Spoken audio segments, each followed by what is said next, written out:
Profesor, buenos días. Buenos días, chicos. ¿Cómo están? Buenos días. Encantado de verlos. ¿Qué Profesor, una tal? consultita. Tengo dos Dígame, preguntas. dígame. Cuando vimos el tema del indulto, quería saber, cuando se otorga el indulto, se promulga una ley, una reforma. Había una pregunta que decía que era mediante reforma legislativa, si no me equivoco, o Ah, simplemente se ya. concede. El indulto se concede, lo concede el Poder Ejecutivo, el indulto. Y es el perdón del delito, el perdón del castigo, ¿correcto? ¿Ya? Sí, Ya. pero se Y emite o se publica. claro, se publica una norma, ¿no? Una resolución suprema, ya, Mediante una resolución resolución suprema. suprema, que lo emite el presidente de la República. ¿Ya? Y mediante esa resolución se concede indultos a las personas que lo solicitan, ¿no? Y como le dije, en un momento es mediante una comisión que evalúa todos los pedidos de indulto, ¿ya? Que es distinta a la amnistía. La amnistía la da el Congreso y eso sí por ley. La amnistía es por ley, ¿de acuerdo? Y es el perdón y olvido del delito y también obviamente del castigo. Y la gente que luego se quiere reintegrar a la sociedad para trabajar, no, sus documentos no van a salir en limpio, como si nunca estuviese estado en la cárcel, ¿correcto? Sí, profesor. Y Sí. otra consulta. En la clase pasada, con respecto a la pregunta 3 de los ejercicios, habla acerca de un conductor de un bus de transporte y la respuesta dice sí, o sea, que sí se aplicó el debido proceso porque es una medida que cautela la acción de la justicia. ¿A qué se refiere? En el Ah, enunciado me lo menciona puedes mandar, que... pues mira, me lo puedes mandar Chat. ¿cómo se llama? Por el chat Bueno, y lo vemos, ¿sí? sí, profesor, ¿Ya? gracias. Ya listo, ya. Muy bien, vamos a compartir pantalla entonces, chicos, buenos días nuevamente. No, muy bien. Está muy bien las preguntas que me hacen, pues estamos para eso, ¿no? Para resolver preguntas y despejar cualquier duda que ustedes puedan tener, ¿correcto? Me parece muy bien. ¿Ya? Entonces vamos a compartir pantalla y vamos a empezar.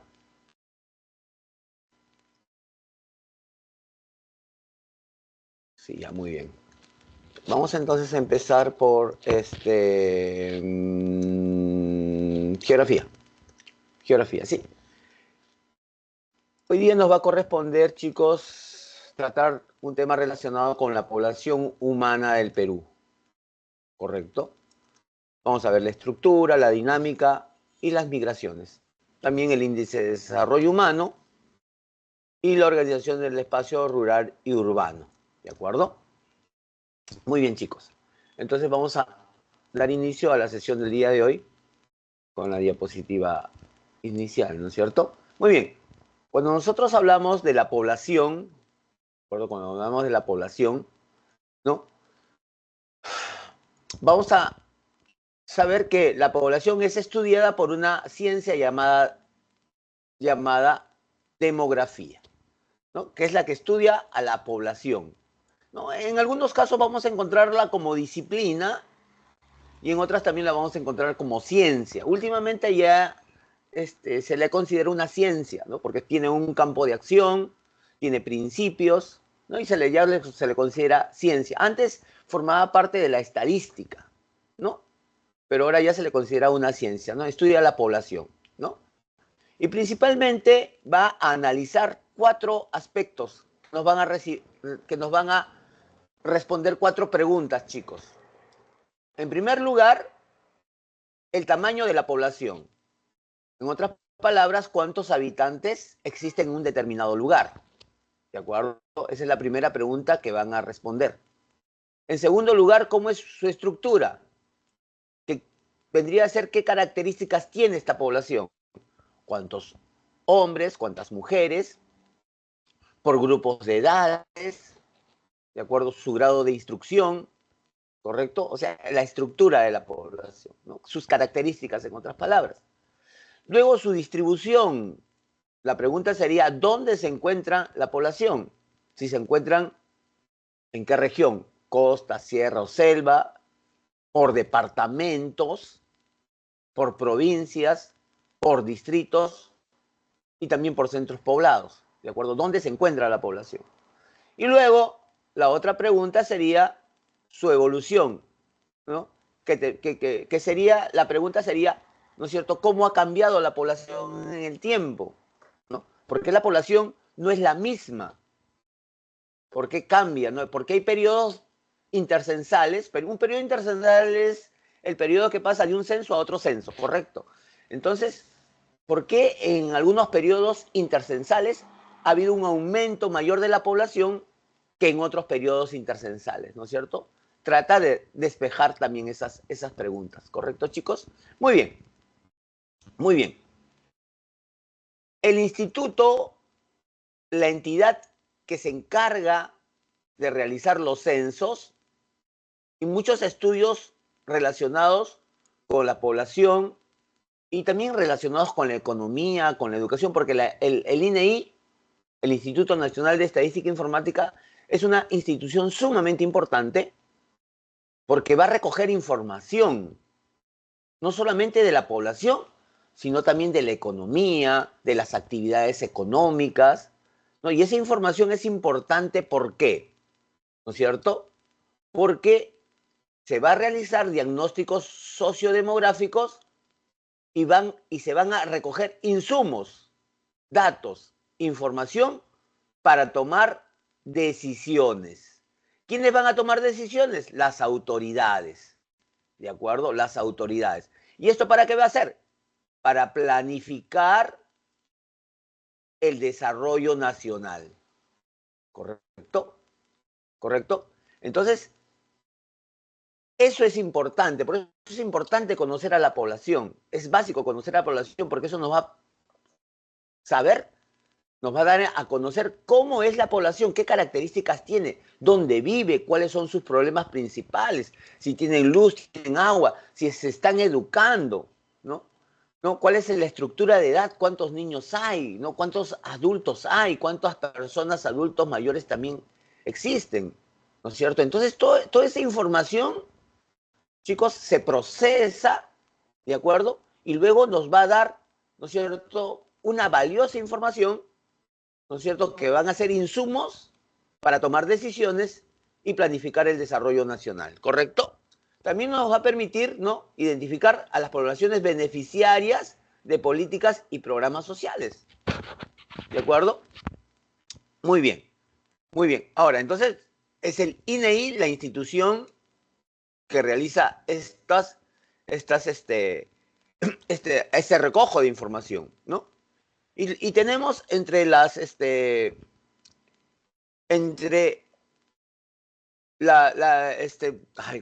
¿cómo podríamos decir? No, entre las mecanismos que nos van a dar, de donde vamos a recoger información, ¿de acuerdo? Vamos a tener a los censos, ¿de acuerdo? Vamos a tener también a los registros civiles, y también vamos a tener las encuestas de hogares, ¿de acuerdo? Obviamente, la principal van a ser los censos, ¿de acuerdo? Los censos. Los censos no se pueden realizar cada año, cada 2 años, cada 3 años, ¿no? La demografía precisa que los censos deben de tener por lo menos un lapso de tiempo de 8 a 10 años, ¿de acuerdo? Porque hay que entender que para realizar un censo en un determinado país, como en el caso del Perú, se requiere, se requiere verdaderamente, ¿no es cierto?, mucho dinero, mucho tiempo para la preparación, una movilización de la población. La población en el día del censo, ¿de acuerdo?, están en cuarentena, digamos, en inamovilidad, no pueden salir hasta que sean encuestadas o censadas. Y se requiere, pues, decenas de miles de personas que participen en un censo, ¿correcto? Por eso no se pueden hacer cada año, cada 2 años. El lapso de tiempo como promedio son 8 años, ¿de acuerdo? Y como decía, ¿no? ¿Cuáles son las fuentes de información, ¿no es cierto?, que nos van a dar. Vamos a tener a los censos, que son los más importantes. Son censos, últimamente los censos que se vienen dando, sobre todo el último del año 2017, ¿no?, que ha sido hace unos 7 u 8 años atrás, ¿no es cierto? 7 años atrás. Ustedes pues tienen pues 9 años, ¿no? 10 años. Ustedes participaron en ese censo, claro que participaron de una manera indirecta, pues, ¿no? Porque cuando hay un censo, a quienes se les encuesta, a quienes se les pregunta, a quienes se les interroga, es a los jefes de familia, ¿no es cierto? Entonces, ustedes han estado también involucrados porque también han sido mencionados, ¿correcto? Muy bien, los censos últimos son de población para saber, ¿no es cierto?, la población, sus características, y también censos de vivienda, para saber cómo vive la gente, ¿de acuerdo? Si tiene los servicios básicos, ¿no? Si tiene internet, ¿no es cierto? Cómo es la casa, cuántas habitaciones tiene, ¿correcto? Eso es importante saber también cómo vive la gente, pues. Y se acuerdan ustedes que cuando estudiamos nosotros a los pueblos originarios, a las comunidades campesinas, a las comunidades nativas, ¿no es cierto? A las lenguas originarias que tiene el Perú, y precisamos que en el Perú hay 48 lenguas originarias, ¿no es cierto?, que se distribuyen 44 en la región de la selva y 4 en la región andina. Todos esos datos, ¿cómo los sabemos nosotros? Lo hemos sabido producto de los censos, pues, ¿de acuerdo?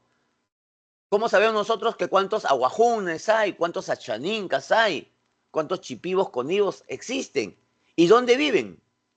Obviamente esa información nos lo da los censos, pues. Por eso los censos son importantes, ¿no? Nos ayudan a tomar decisiones, como por decirles, ¿no? Le voy a poner un ejemplo, ¿no? Vamos a... El censo del 2017, ¿no? Precisó que en un determinado lugar, en un distrito, ¿no es cierto?, en un distrito o en un centro poblado, ¿no?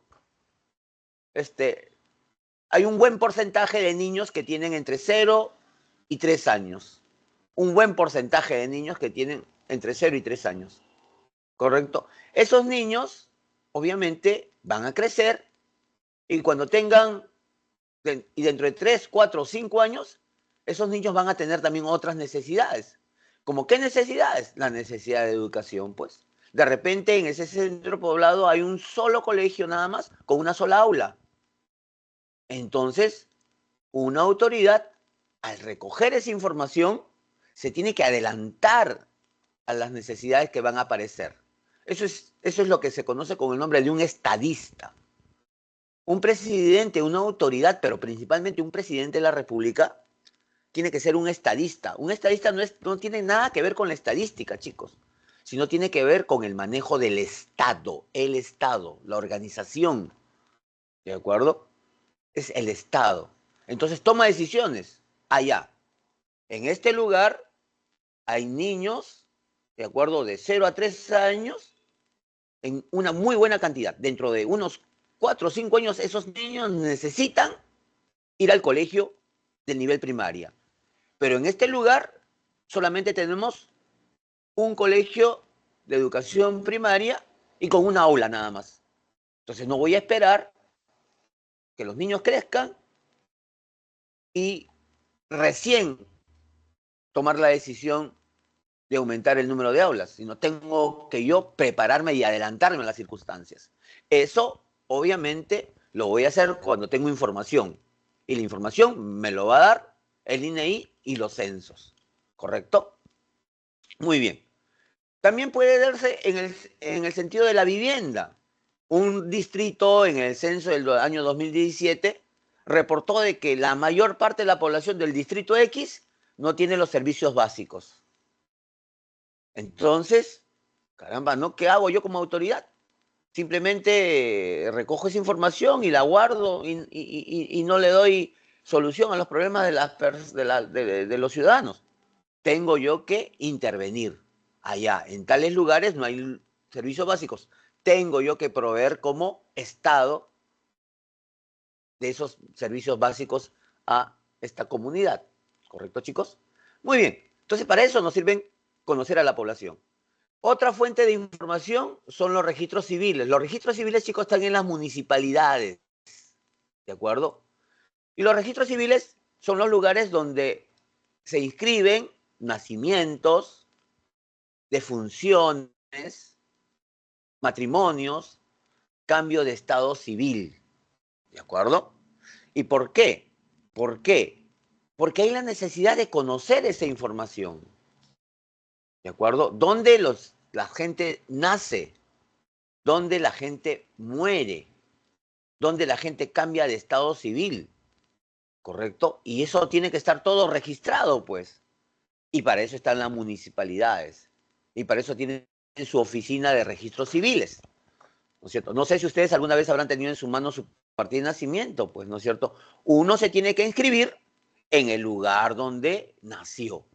¿De acuerdo? En el lugar donde nació. Uno no se puede inscribir en un distrito distinto al que nació, porque ya estaría falseando a la verdad. Porque necesitamos esa información fidedigna, veraz, para saber cuánta gente nace en un lugar, cuánta gente muere, ¿de acuerdo? Y esa información nos lo va a dar los registros civiles. Pero ahora nosotros tenemos a la RENIEC, pues, ¿no es cierto? La RENIEC, ¿no? La RENIEC es el Registro Nacional de Identificación y Estado Civil. Registro Nacional. Todas las municipalidades están obligadas a pasar su información a la RENIEC. ¿De acuerdo? Todos los distritos tienen que pasarle la información a la RENIEC de sus registros civiles para que la RENIEC lo maneje y lo procese. ¿De acuerdo? Y también es beneficioso que la RENIEC lo maneje. ¿Por qué? Porque imagínense ustedes, ¿no? Que yo me voy a trabajar a Puno, a Yunguyo, estoy trabajando ahí, ¿no? Estoy viviendo ahí y resulta que me conozco con una dama, me enamoro y me caso. Y para casarme por civil necesito mi partida de nacimiento. Pero yo estoy viviendo ahí en Yunguyo, mi trabajo no me permite viajar a Lima para poder yo tramitar mi partida de nacimiento. No tengo familiares, no tengo a nadie, ¿no? Por decir, ¿no? Entonces, como la RENIEC está centralizando toda la información, ¿de acuerdo? Y las está colocando en una base de datos, ahora es fácil obtener su partida de nacimiento. Hay lugares donde hay una máquina, así como las máquinas, los cajeros automáticos, ¿de acuerdo? Donde uno paga una tasa, lo que cuesta la partida de nacimiento, y hay una pantalla, ¿de acuerdo? Donde uno, así como los cajeros automáticos, marca su fecha de nacimiento, su lugar y todas esas cosas, y aprieta un botón y le sale su partida de nacimiento. Eso se debe gracias, pues, ¿no es cierto?, a que toda la información está centralizada en la RENIEC, ¿de acuerdo? Y para eso sirve, pues, ¿no? Muy bien. Luego tenemos a las encuestas de hogar. Profe, El censo del año 2000, 2017 arrojó que en el Perú pues había aproximadamente pues 30 millones, 31 millones de habitantes, ¿verdad? Pero a veces nosotros hemos escuchado, mira, el 2017, luego el año pasado, en el 2023, escuchamos que el Perú ahora tiene 33 millones de habitantes, pero ¿cómo que 33? ¿Cuándo ha sido el censo? Que no nos hemos enterado, ¿no? No ha habido un censo, lo que ha habido una proyección. ¿Y cómo han sacado esa proyección? Es que los técnicos del INEI, los profesionales del INEI saben, pues, ¿no? Cómo la población va moviéndose, va creciendo, va decreciendo, ¿de acuerdo? Y eso se valida también teniendo en cuenta a las encuestas de hogares, porque las encuestas de hogares son censos más focalizados, más pequeños, más breves también, que nos ayudan a eso. ¿Ya, chicos? Muy bien, entonces ya sabemos por qué es importante, ¿de acuerdo?, conocer a la población, ¿no?, la disciplina que estudia la población, que es la demografía, y qué preguntas debe de responder, ¿de acuerdo? ¿No? Y el último censo, el 2017, ¿no es cierto?, ¿de qué tipo fue, no? Y qué datos se recogieron al respecto, ¿ya? Muy bien, vamos entonces a profe, pasar, una pregunta. dime, En sí la RENIEC, esta OCA en sí tiene pues la información de todos nuestros registros civiles, ¿cierto? Pero me ¿sí? preguntaba, usted mencionó las municipalidades, entonces, ¿con el simple hecho de inscribirme en la municipalidad ya tendría la RENIEC? Claro, porque las municipalidades tienen la obligación de pasar la información a la RENIEC, ¿ya? O sea, según la norma, la RENIEC es el registro nacional, pues, el registro nacional de identificación y estado civil. Obviamente, cuando uno se va y se casa, va a la municipalidad, matrimonio civil. Todos los trámites, inclusive las ceremonias, se hacen en la municipalidad. ¿Correcto? Si tú quieres casarte en un local o quieres casarte en tu casa, lo puedes hacer. Pagas a la municipalidad una tasa y el jefe de registro civil viene a tu casa, de la municipalidad, viene a tu casa para casarte o en el lugar donde tú quieras. Toda esa información, nacimientos, defunciones, matrimonios, cambio de estado civil, reconocimiento de hijos, ¿de acuerdo? Se hace en el registro de la municipalidad, el registro civil de la municipalidad. Y la RENIEC tiene que recibir toda esa información, ¿de acuerdo? La municipalidad le tiene que pasar toda la información a la RENIEC para facilitar, pues, ¿no es cierto?, lo que hace un momento yo les acabo de mencionar, ¿no es cierto? La expedición de documentos, que se le hace más fácil, ¿correcto? ¿Sí? Sí, profe, gracias. Sí, hijito. Muy bien, atinada tu pregunta, como siempre, hijito, ¿no? Y también a los otros chicos también que también participan, les agradezco, ¿no? Porque estos nos ayudan a un poco clarificar las cosas, ¿no? Y que ustedes vayan, pues, más o menos, no, digamos, convencidos, ¿no? De lo que nosotros estamos haciendo. Muy bien, muy bien. Las principales variables, cuando hablamos de variables, ¿no es cierto? Es algo que cambia, pues, no es algo permanentemente que se mantiene en las mismas cifras, ¿no es cierto? Cuando hablamos de indicadores demográficos, ¿de acuerdo? La población cambia permanentemente. Desde que nosotros hemos iniciado la clase, hace 20 minutos, chicos, ¿no es cierto? Ha habido personas que han nacido, ha habido personas que han fallecido. Por eso la población no es la misma, ¿no es cierto?, en el tiempo, no es la misma. Varía constantemente y justamente hay variables, pues, ¿no es cierto?, e indicadores demográficos que nos van más o menos a detallar o a dar a conocer las características de ellas, ¿de acuerdo? Muy, vamos a tener en primer lugar a la población absoluta, ¿no? Cuando hablamos nosotros de población absoluta, estamos hablando del número total de habitantes en un territorio y en un momento determinado, ¿de acuerdo? Se considera la población censada y la población omitida, chicos. Ustedes saben que a ver, los censos, digamos, es un deber, es una obligación cívica, ¿de acuerdo? Pero a veces ocurre que hay gente que no quiere censarse, pues. Cuando los encuestadores van, tocan la puerta de su casa, no le abren la puerta. Y no son censadas, pues, ¿no es cierto? Entonces, siempre en todo censo hay una población censada que sí ha participado, que obviamente es la inmensa mayoría, pero también hay una población omitida. De repente hay una familia que se fue de viaje, no fue censada. De repente hay una población que está trabajando, de repente, ¿no es cierto?, en una zona inaccesible, tampoco. Entonces, hay siempre una población que no es censada y que no ha participado en el censo, ¿de acuerdo? Entonces, cuando nosotros hablamos del censo del año 2017, que es el último, la población censada fue de 29 millones en cifras redondas, ¿ya? Y la población omitida que no participó fue casi de 2 millones. Sumadas dieron esta cantidad, 31.237.385 personas en el Perú. ¿Correcto? Pero miren ustedes, miren, 31 millones. Ahora, en el año 23, ahora somos 33.726.000. ¿Y cómo sabemos eso? ¿Cómo sabemos esa información? Es que se hacen proyecciones, pues. Se hacen proyecciones tomando como insumos a las variables e indicadores demográficos. ¿Ya, chicos? Entonces, siempre cuando se habla de población absoluta, se dice la cantidad, el total, y siempre se dice el año. ¿Correcto? Siempre se precisa el año. Miren ustedes, ¿no? Acá están todos, esta columna de acá, esta columna que estoy marcando, chicos, sí se nota, ¿no? Que estoy marcando, ¿verdad? Sí se nota, ¿no? Hijitos. Hijos. Sí, profe, sí se nota. Sí, profe. Ya, hijitos. Ya. Termino y me hace la pregunta, ¿ya? Ya. Esta columna que está acá, ¿de acuerdo? Son los años donde ha habido censo, chicos. Había un censo en el año 40. Luego de 21 años hubo el otro censo en el año 61.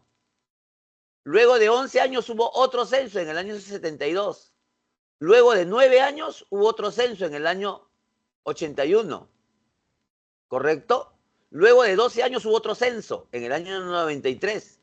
Luego de 14 años hubo otro censo en el año 2007. Y luego de 10 años ocurrió el último censo del año 2017. El periodo que se da entre censo y censo, ¿de acuerdo? Se llama periodo intercensal. No se olviden, periodo intercensal. El mayor periodo intercensal ha sido el del año 40 al año 61, ¿no? El periodo intercensal aquí tuvo ¿cuántos años? 21 años. El periodo intercensal del año 61 al año 72, ¿cuánto es? 11 años. El periodo intercensal del 72 al 81 fue 9 años. ¿Se dan cuenta? Ese es el periodo intercensal. Siempre cuando se habla de población absoluta, siempre se tiene que decir el año, la fecha en que fue obtenida esa información. ¿Ya, chicos? Sí, me querías hacer una pregunta, hijito. Discúlpame que Profe, Dime. la población absoluta es el total, ¿no? Sí, es el total de habitantes, que viven en un territorio específico y en un momento determinado. ¿Correcto? Por eso siempre se dice, como acá, ¿no? El total y el año. ¿De acuerdo? Siempre se precisa el año para saber que en ese año vivían tantas personas en un determinado lugar. ¿Ya? Muy bien. Profesor, Dime. profesor, ¿y cómo es que se calcula la población omitida? ¿Cómo es que se llega a Ya, esa cifra? ya. Luego, ¿por qué? Se calcula porque cuando las personas van a censar, ¿de acuerdo? Supongamos, ¿no? Vas a participar como encuestadora en el censo, ¿correcto? Entonces, a ti te dan una tarea, vas a censar toda la manzana, ¿correcto? Toda la manzana, ¿ya? Sí, profesor, Y resulta, en el- escucha, sí, dime, le iba a sí. comentar que sí conozco el proceso porque yo censé en el 2017. Sí Ah, participé del correcto, censo. mira, muy bien. Ya, muy bien, ya. Entonces, ¿qué es lo que pasa, no? El INEI, el INEI tiene, ¿no es cierto?, una base de datos, ¿correcto? ¿De acuerdo? Como la que estamos observando aquí, ¿no es cierto? La población omitida, ¿no? La población omitida, ¿no es cierto? Esta base de datos, ¿de acuerdo? Que tiene el INEI y que ellos, ¿no? Señalan la cantidad de población omitida, ¿no? Se obtiene mediante informes que dan, ¿de acuerdo? Informes que dan, supongamos, ¿no? En un determinado censo, ¿no es cierto? Las personas tenían que encuestar a tantas personas, a tantas familias, ¿no es cierto? A tantos hogares, y de repente hay algunos hogares que se negaron, ¿correcto? Se negaron. Entonces ellos recogen esa información, ¿de acuerdo? Y luego la procesan, ¿de acuerdo? Y hacen más o menos, a ver, más o menos es así, ¿no? Hacen un promedio.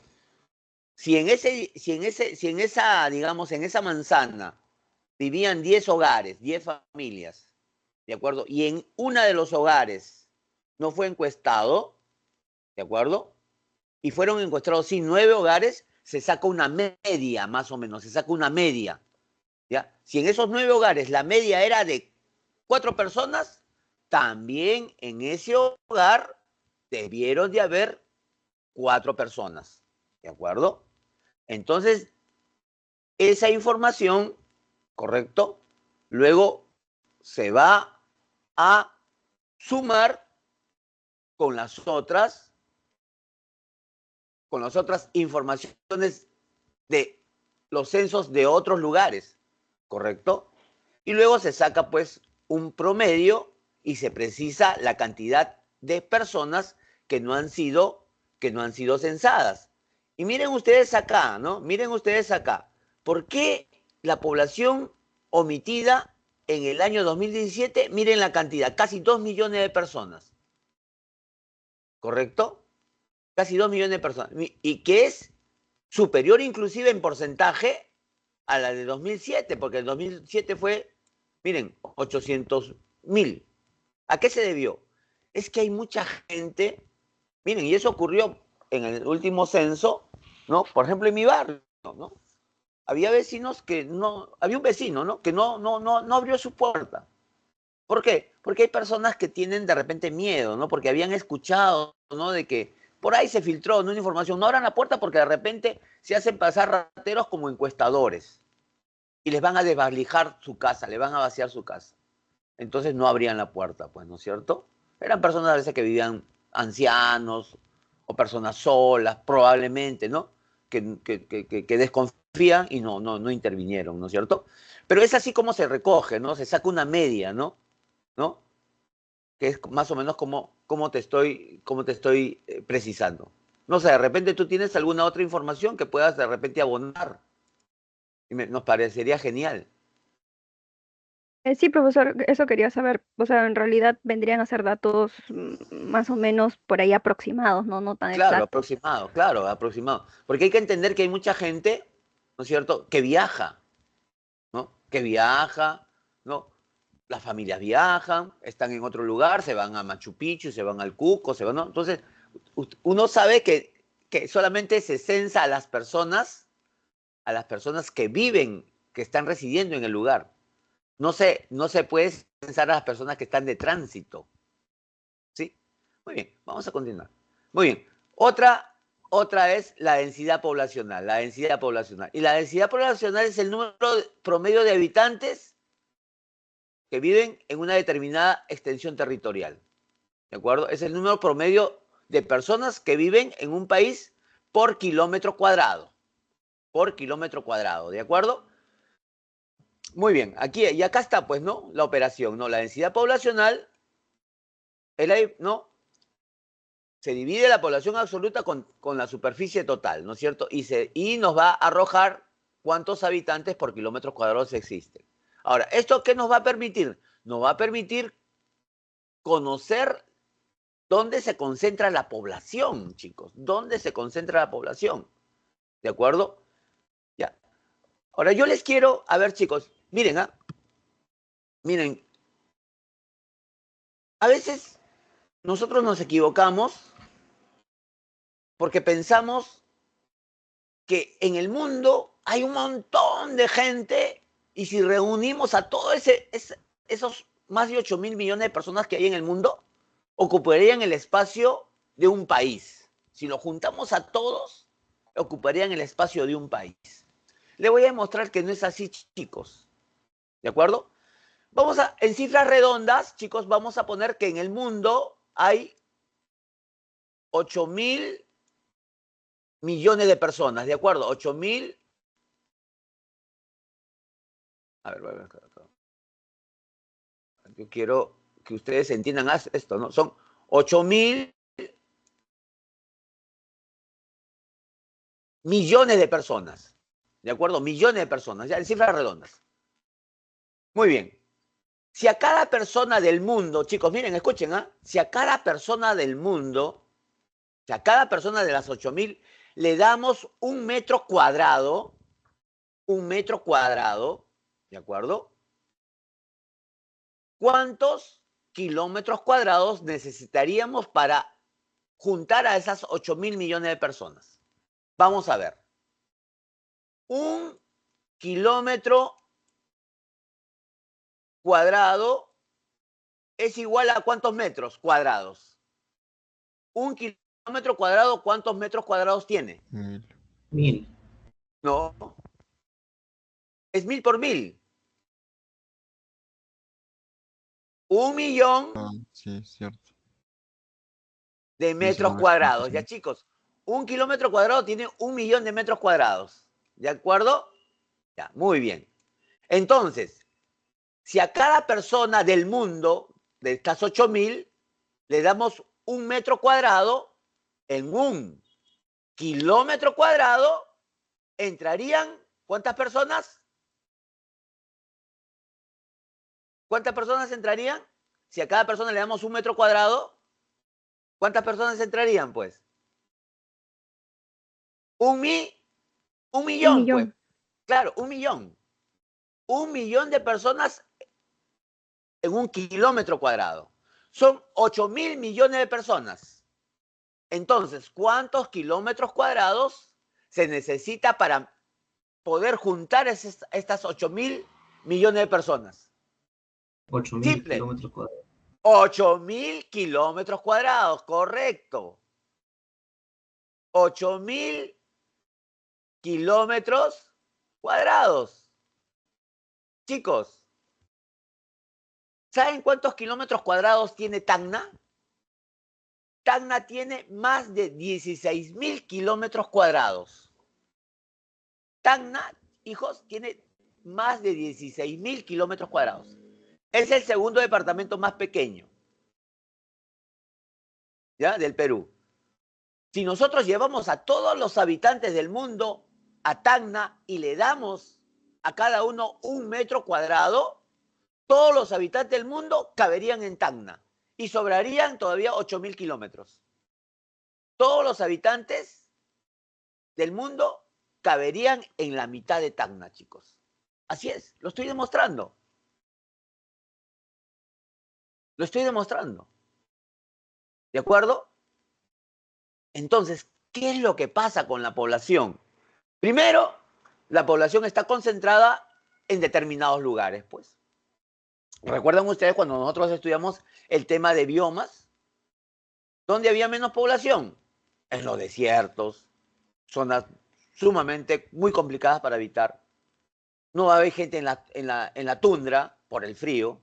En la taiga también hay poca población por el frío, ¿no es cierto? Un poquito recordando, ¿cuál es el bioma donde hay una mayor concentración poblacional? ¿Se acuerdan? El bioma. Bosque Más templado. tropical. El bosque templado, correcto, el bosque templado. Correcto, el bosque templado. ¿De acuerdo? Por eso China, bosque templado. Parte de la India es bosque templado.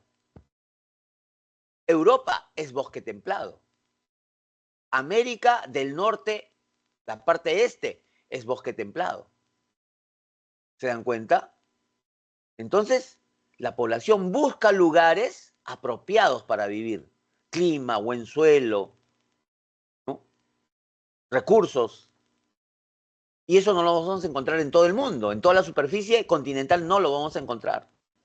Por eso se van a concentrar en lugares, ¿de acuerdo? Apropiados para vivir. Entonces, la densidad poblacional, ¿de acuerdo? Que nos permite evaluar la concentración de la población, ¿de acuerdo? Está subordinada a esas características, ¿de acuerdo? Está subordinada a esas características. Ahora, con la modernidad, ¿no es cierto? La concentración poblacional, la población no solamente busca eso, lo que les acaba de decir, buen clima, buenas tierras, recursos. Ahora también la población que busca modernidad, busca trabajo. ¿Y eso dónde lo vamos a encontrar? En las ciudades. Y por eso las ciudades vienen creciendo, creciendo y creciendo. ¿No es cierto? Porque la gente busca eso. ¿No es cierto? Modernidad. ¿No es cierto? Digamos, servicios. ¿Dónde lo van a encontrar? En las ciudades. ¿Correcto? Entonces, eso está subordinado, chicos, ¿no? Miren cómo la población del mundo se puede concentrar dándole a cada una de ellos 1 metro cuadrado en la mitad de Tacna nada más. Entonces, eso nos demuestra que la población es pequeña. El mundo puede albergar mucho más millones de personas. Pero a pesar de eso, de esa cantidad ínfima de territorio que ellos pueden ocupar, miren lo depredadores que nosotros somos. Miren la cantidad de recursos naturales que nosotros consumimos, ¿no es cierto?, a lo largo de nuestra vida, que es un montón. Y por eso, a pesar de que somos tan poquitos, si nos juntamos en un determinado lugar o superficie, miren los desastres que nosotros ocasionamos, ¿no? Que es terrible, ¿no? A pesar de que si somos poquitos, miren lo que nosotros estamos haciendo. Por eso hay el desarrollo sostenible, pues, ¿no? Que nos indica que debemos ser nosotros responsables con el uso de los recursos naturales. ¿De acuerdo, chicos? Simplemente esto a manera de reflexión. A manera de reflexión, porque yo esta pregunta le he planteado en los últimos años a los chicos en la presencial y me decían, yo le decía, chicos, a ver, si a cada persona le damos 1 metro cuadrado y somos 8.000 millones de personas, esos 8.000 personas, no, esos 8.000 millones de personas, ¿no? Ocuparían, dándole 1 metro cuadrado a cada uno, ocuparían la extensión de un país, ¿no? Y me decían, sí, profesor, de un país. No, 2 países, me decían otros. Entonces, lo único que yo hacía era demostrarle lo que yo les he hecho ahora, ¿no? Si a todos los habitantes del mundo, que son 8.000, le damos 1 metro cuadrado, todos caben en la mitad de Tacna. Todos caben en la mitad de Tacna. ¿Se dan cuenta, chicos? Muy bien. Muy bien. Pasamos a otra, a la tasa bruta de natalidad, ¿no es cierto?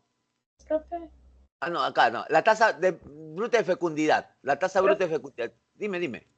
disculpe una consulta. Respecto a la población absoluta, ahí el censo que ha sido tomado es respecto, creo que hay dos tipos de censo, ¿verdad? De hecho y de jure. ¿Cuál de los dos se usa para determinar la población absoluta? Ah, ya, para determinar la población absoluta se usa el de hecho, obviamente, pues. El de hecho, porque el centro de hecho es el que nos va a permitir, ¿no es cierto?, obtener la información, ¿no es cierto?, digamos, fidedigna y del momento.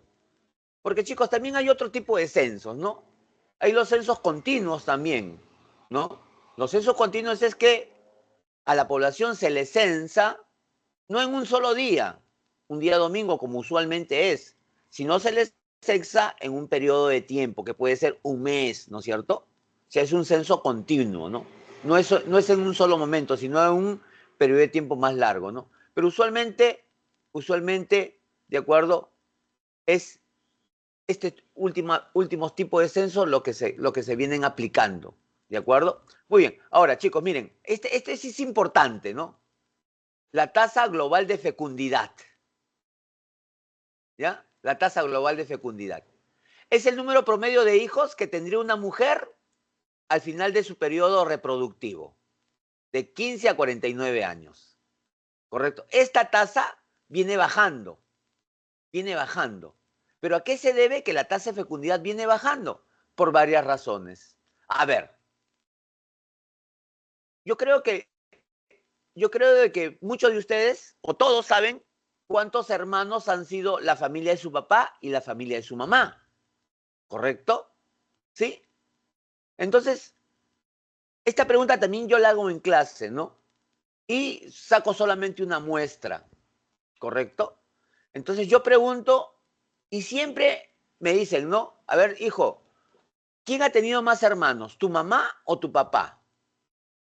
Y dime cuál es el que ha tenido más hermanos. Y me dicen, o mi mamá o mi papá, ¿no? Y me dicen, mi mamá ha tenido 6 hermanos. Mi papá ha tenido 7 hermanos, otro. El que ha tenido más hermanos ha sido mi mamá. 9. Muy bien. Les pregunto ahora a ellos mismos, ¿cuántos hermanos tienes? 2, 3. Otras me dicen, yo soy única. Entonces, ¿qué ha pasado?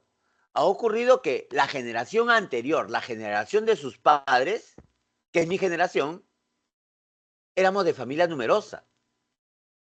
7, 6, 5, 9. En mi caso, 11 hermanos, chicos. Yo tenía un tío que tenía 13 hijos. ¿Correcto? ¿Ya? Entonces, ¿qué es lo que ocurre? ¿Por qué antes las mujeres tenían más hijos y ahora las mujeres tienen menos hijos? Si ustedes le preguntan si viven con su abuelita o su bisabuelita, pregúntenle, mamita, abuelita, ¿a los cuántos años tuviste tu primer hijo? Y muchas de ellas le van a decir a los 17, 18 años, a la edad que tienen ustedes. ¿Se dan cuenta? ¿No? Entonces, ¿qué pasó? ¿Qué es lo que ocurría? ¿Por qué ahora las mujeres ya no tienen tantos hijos? Si ustedes le preguntan a la abuelita, abuelita, ¿tú trabajabas? Las abuelitas te van a decir que no. Pero yo les pregunto a ustedes, ¿sus mamás trabajan? Ustedes me van a decir, la mayoría que sí, sus mamás ahora trabajan, ¿no es cierto? Porque el mundo ha cambiado, el Perú ha cambiado. Ahora la mujer está más empoderada, ahora la mujer estudia, cosa que no ocurría antes. La mayor cantidad de ingresantes a San Marcos son mujeres. En un promedio, en algunos casos ha llegado al 60% de ingresantes mujeres y 40% hombres. Pero siempre más mujeres ingresan a San Marcos que hombres. ¿De acuerdo? ¿Por qué? Porque ahora la mujer, pues, tiene otras características. Ahora la mujer estudia. Antes no se le permitía porque éramos una sociedad machista, ¿no es cierto? Ahora la mujer estudia, tiene una profesión, tiene responsabilidades. ¿De acuerdo? Y eso hace que las mujeres, ¿de acuerdo? Planifiquen, pues, ¿no? Si ahora yo trabajo, bueno, pues no voy a tener 5, 6, 7 hijos. Tendré 1, tendré 2, a lo mucho 3. ¿De acuerdo? Cosa que no pasaba antes. ¿Correcto? Entonces, eso ha hecho que la tasa global de fecundidad vaya descendiendo cada vez más. ¿De acuerdo?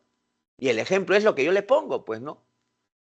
Yo sé, si estoy presencialmente con ustedes y le hago la pregunta, chicos, me van a decir, profesor, la familia de mi papá eran 7, eran 6, eran 9. Ahora, ¿cuántos son ustedes en esta generación? 1, 2, 3. ¿De acuerdo? Muy bien, chicos. Muy bien. ¿Y por qué las mujeres también tenían tantos hijos? La bisabuelita, ¿por qué tuvo 9 hijos? ¿Por qué tuvo mi mamá 11 hijos? Porque empezaron jóvenes, pues. Empezaron a los cuantos años. Bueno, ya el promedio, a los 18 años.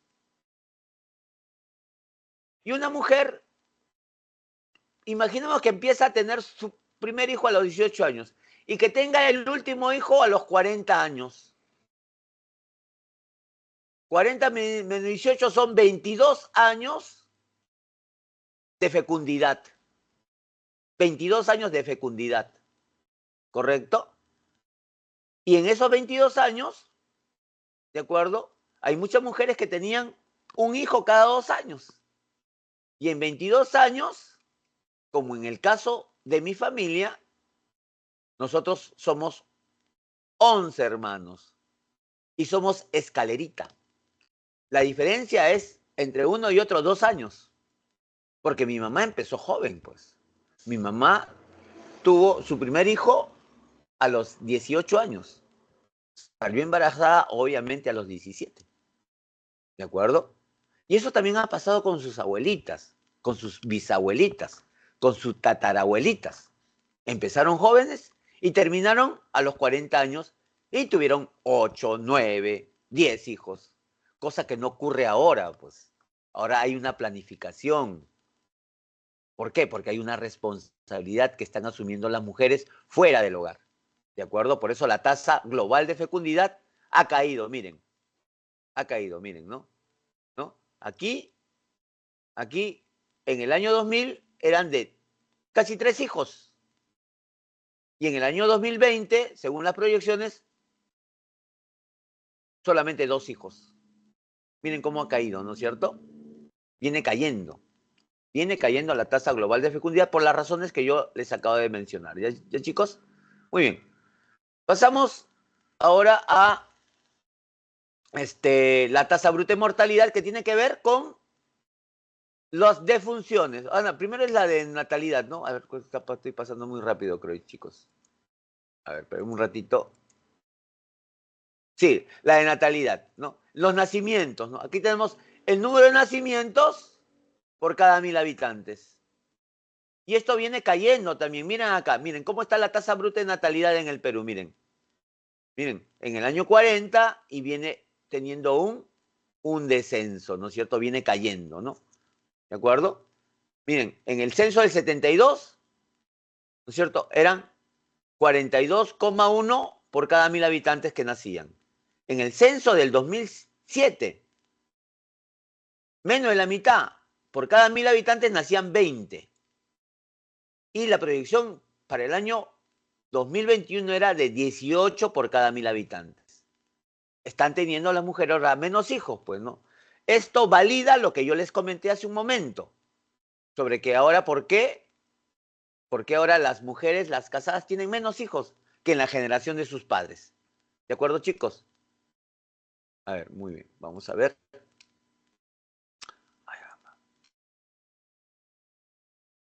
La tasa bruta de mortalidad también viene cayendo, ¿no? Es el número de defunciones o fallecimientos por cada 1000 habitantes.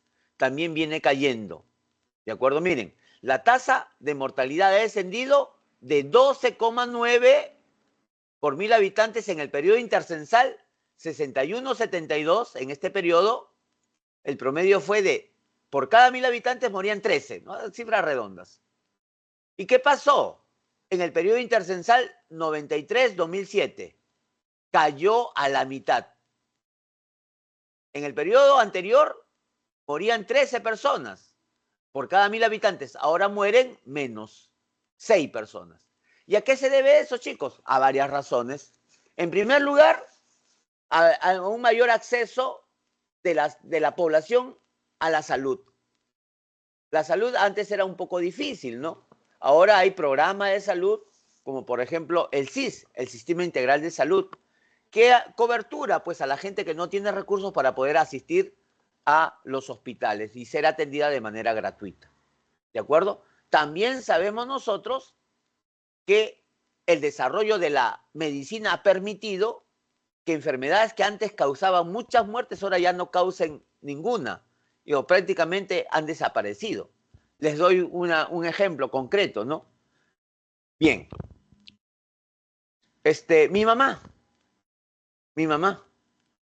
yo solamente conocí con ella a 5, eran 5 hermanos. Y un día yo le pregunto a mi mamá, mamá, ¿ustedes cuántos hermanos fueron? Ah? Me dijo, nosotros fuimos 11. 11. Pero yo solamente conocí contigo a 5. ¿Y qué pasó con los 6? No, hijo, me dijo, murieron de niños. ¿De niños? ¿Qué pasó, mamita? Le digo. 2 de tus tíos de niños le dio viruela. Murieron. Luego otros 2 de tus tíos, también de niños, murieron. ¿De qué cosa? De paludismo. Y otro tío tuyo, de niño, se cayó del caballo, quedó muy mal y llevándolo a un puesto de salud que estaba a un día de camino, murió. ¿De acuerdo? Y el otro murió cuando nació a los pocos días. Ahí están los 6 hermanos de mi mamá que fallecieron. ¿De acuerdo? Entonces, había enfermedades. ¿Ustedes han escuchado que ahora la gente está muriendo en el Perú de paludismo? ¿Están escuchando que la gente está muriendo de viruela? No, son enfermedades prácticamente que han sido erradicadas. Entonces, eso también se debe al aumento, de acuerdo, al descenso de la tasa de mortalidad, ¿no? Al desarrollo de la medicina. Y por eso aquí tenemos, pues, ¿no es cierto?, este cuadro que nos indica, ¿no es cierto?, cómo viene cayendo también esta tasa bruta de mortalidad. ¿Ya, chicos? Muy bien. Ahora luego tenemos a la esperanza de vida, ¿no? Sí, la esperanza de vida. La esperanza de vida es la media de la cantidad de años que puede vivir cierta población en un cierto periodo de tiempo, ¿de acuerdo? También se le conoce con el nombre de expectativa de vida. ¿O por qué la gente vive más? ¿No es cierto? ¿Por qué la gente vive más? Porque una de las razones es lo que yo le he manifestado, pues el desarrollo de la medicina, que antes todavía no tenía, pues, ¿no?, la curación para muchas enfermedades que mataban a mucha gente, ahora sí la tiene, ¿de acuerdo? El acceso también de la salud a grandes sectores de la población, ¿no es cierto? Y vean ustedes, ¿no?, que la esperanza de vida en el Perú viene subiendo, ¿no es cierto? Mientras que las otras vienen bajando, la esperanza de vida en el Perú viene subiendo. O sea, aquí nosotros nos podemos dar cuenta, como por ejemplo aquí, chicos, miren acá. La esperanza de vida en estos momentos en el Perú es de 77,2 años de edad. Pero Pero, es promedio, ¿no es cierto? Pero aquí miren ustedes, hay más viejitas que viejitos, ¿de acuerdo? El promedio, la esperanza de vida de las mujeres en el Perú es de casi 80 años, 79,8. Y la esperanza de vida, la expectativa de vida de los varones en el Perú es de 74,6. Entonces, hay más viejitas que viejitos. ¿Y a qué se deberá eso, chicos? A ver, alguien que me quiera de repente decir algo. ¿Por qué hay más viejitas que viejitos? Por la cerveza y cigarrillo. Claro, también, correcto. Ya, muy bien. Una de las razones, chicos, es el trabajo. Los trabajos más riesgosos los realizan ¿quién? Los varones. ¿De acuerdo? Los varones tienen trabajos más riesgosos. Por eso fallecen, se enferman producto de su trabajo muchas veces y fallecen. ¿Correcto? Otra. Lo que tú has dicho. Chicos, ustedes cuando van caminando por la calle, ¿ven más fumones o ven más fumonas? Fumones. Claro. Fumones. ¿Ven más alcohólicos o ven más alcohólicas? Regular, creo. Hay más alcohólicos, ¿no? Que alcohólicas, ¿no es cierto? Entonces, hay que reconocer, ¿no? Que la vida de los varones es un poco más desordenada y por lo tanto más riesgosa. Y por lo tanto, como dijo su compañero, pues se dan más al trago, se dan más a los cigarrillos, se dan más a los vicios, ¿no? De la vida desordenada y eso también hace que su esperanza de vida descienda. Y por eso hay más viejitas que viejitos, ¿ya, chicos? Eso es una de las razones también, ¿ya? Viejitos, muy bien. Muy bien. Ahí vemos cómo viene evolucionando la población peruana, ¿no es cierto? Miren cómo ha venido cambiando la población a lo largo del tiempo, ¿no es cierto? ¿No? En el año 40, chicos, éramos 7 millones y miren cómo ahora somos 31 millones, de acuerdo a cifras oficiales del censo del 17, ¿de acuerdo? ¿No? Entonces, aquí vemos, ¿no? Que hay un incremento ostensible en la población, pues la población peruana sigue creciendo, ¿no es cierto? Va a llegar un momento en que la población peruana, ¿no? Va a llegar a su tope y ya no va a crecer tanto como antes, porque ahora ya no está creciendo tanto como antes, pues, ¿no es cierto? ¿No? Entonces, eso es lo que va a ocurrir. Por eso, seguramente ustedes en el colegio estudiaron las pirámides, pues, ¿no? La pirámide poblacional del Perú, ¿no? La pirámide poblacional del Perú, que seguramente ustedes saben cómo se elabora, ¿no? Esta es una En grupos pirámide, finales, ¿no? claro, esta es una pirámide, ¿no es cierto? Porque aquí están 1 año, 2 años, 3 años, ¿no? Y acá están los viejitos, ¿no es cierto? Vamos a poner acá 70 años, ¿no? ¿De acuerdo? Cuando la pirámide tiene esta característica es una pirámide joven. Pero cuando la pirámide tiene esta característica, se le dice una pirámide de muerte. Porque aquí va a haber menos nacimientos, aquí 1. Entonces la población menor va a ser joven, ¿no? Aquí 2 años. Y la población mayor va a ser de 70 años, ¿no? Anciana. Y esto es peligroso, pues, chicos. Esto es peligroso, ¿no? ¿Por qué? Porque no va a haber mano de obra, no va a haber, pues, gente que trabaje, ¿no es cierto? Y por eso hay algunos países, ¿no es cierto?, que permiten, por esa falta de mano de obra, que vengan pobladores de otros lugares, pues, ¿no es cierto? ¿Correcto? Entonces, eso es lo que ocurre, ¿no? Eso es lo que ocurre. Si nosotros vemos y nos vemos, chicos, ¿ah? Miren, ahora que muchos están con el deporte, que esto del fútbol y todas estas cosas, yo sé que ustedes no, porque están abocados a estudiar. Pero nosotros vemos la historia del fútbol y vemos a la selección española o selección francesa de hace 40 años, todos eran de origen español. Comparamos a esa selección española con la selección española de ahora, hay algunos jugadores que son inmigrantes o hijos de inmigrantes. Lo mismo pasa con la francesa. Lo mismo pasa con la selección alemana. Hay hijos de inmigrantes. ¿Se dan cuenta? ¿Eso a qué se debe? Se debe principalmente a la migración que vamos a ver dentro de un momento también. ¿De acuerdo? Pero vamos avanzando, que está interesante esta cosa. ¿De acuerdo? Entonces ya no se olviden cómo es este tipo de pirámide, ¿no es cierto? Muy bien. Ahora vemos la evolución de la población peruana por región natural. Miren, en el año 40, hijitos, en el año 40, miren, la costa representaba el 28,3% del total de la población.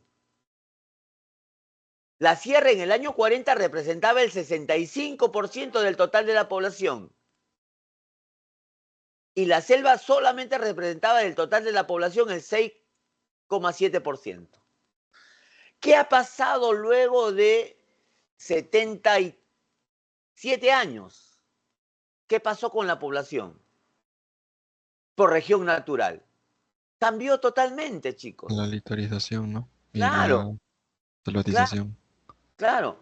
Chicos, nosotros sabemos nuestras raíces, ¿no? Ustedes, de repente ustedes son hijos de limeños, pero sus abuelitos, de repente la mayoría de ustedes son del interior del país. Son principalmente ¿de dónde? De la sierra. ¿Correcto? Entonces, tenemos nosotros un origen, ¿no es cierto?, de personas que han venido de la sierra hacia la costa. Por eso la población de la sierra comenzó a caer, ¿no es cierto? Porque la gente comenzó a viajar a otros lugares y principalmente ¿a dónde? Hacia la costa. Por eso la población de la costa comenzó a subir. ¿De acuerdo? Lo mismo ha pasado, pero en menor medida en la selva. En la selva viene subiendo, ¿no? En el año 40, 6,7, en el año 61, 8,7, y viene subiendo, ¿no? Sostenidamente viene subiendo. Pero el fenómeno más dramático es lo que pasó con la costa, que subió, y con la sierra, que cayó, ¿no es cierto? Y eso se debe, obviamente, a factores, sobre todo socioeconómicos, porque sabemos nosotros que ahora se está superando, pero todavía hay deficiencias, ¿no? Pero imaginen ustedes en el año 40, en el año 50, ¿no? La población de la sierra prácticamente estaba abandonada. Si había de repente una familia que tenía un hijo enfermo y necesitaba una operación, tenía que venir a Lima. Porque en Lima estaban los mejores hospitales, los mejores especialistas. Si de repente, ¿no?, había un chico que había terminado la secundaria y quería seguir ingeniería, no podía hacerlo en la sierra. ¿Por qué? Porque no había universidades. O de repente no había la carrera que el chico quería. Tenía que venir a la costa. ¿De acuerdo? Entonces, eso se debe principalmente a esas razones. ¿De acuerdo? ¿No? Muy bien, chicos. Entonces, eso es muy importante, ¿no? Dinámica de la población peruana, y ahí tenemos, ¿no? Los censos por departamentos. ¿Cuáles son los departamentos, de acuerdo, que tienen menos población? Madre de Dios, Moquegua, Tumbes, Pasco, Tacna, ¿no es cierto? Y los que tienen mayor población, obviamente Lima, le sigue Piura, La Libertad, Arequipa, Cajamarca y Junín. Son los departamentos que tienen una mayor población, ¿no es cierto? ¿No? Muy bien, muy bien. Entonces esa es una de las, ¿no?, de los datos que nos dan justamente el conocer a la población, ¿no? Y ahí tenemos la densidad poblacional, que nos permite conocer la concentración de la población. ¿Cuál es el lugar más densamente poblado en el Perú? Según el censo del año 2017, el Callao. En el Callao hay casi 7.000 personas por kilómetro cuadrado. Esto es por kilómetro cuadrado, acá está.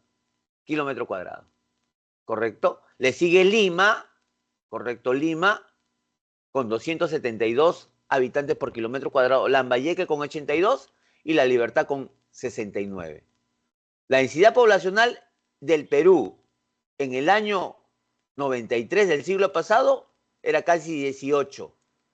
En el año 2007 de 22 habitantes por kilómetro cuadrado. Y en el año 2017 de 24,3 habitantes por kilómetro cuadrado. ¿De acuerdo? Entonces, la densidad poblacional, como yo les dije hace un momento, nos permite conocer, ¿correcto?, a dónde se concentra la mayor parte de la población, ¿no? Y ahí tenemos población por área de residencia, obviamente, pues, ¿no es cierto? Aquí cuando hablamos de residencia estamos hablando de población urbana y de población rural, ¿de acuerdo? Y miren acá tenemos los censos, ¿no? Los censos del 93, del 2007 y el censo de 2017, ¿no es cierto? ¿No?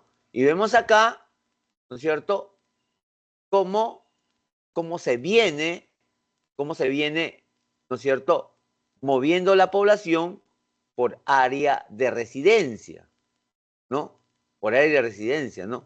Entonces aquí estamos viendo, ¿no es cierto?, que la población proyectada en el año 21 es de 33 millones, ¿no es cierto? Aquí 33 millones. De los cuales 26 millones viven ¿en dónde?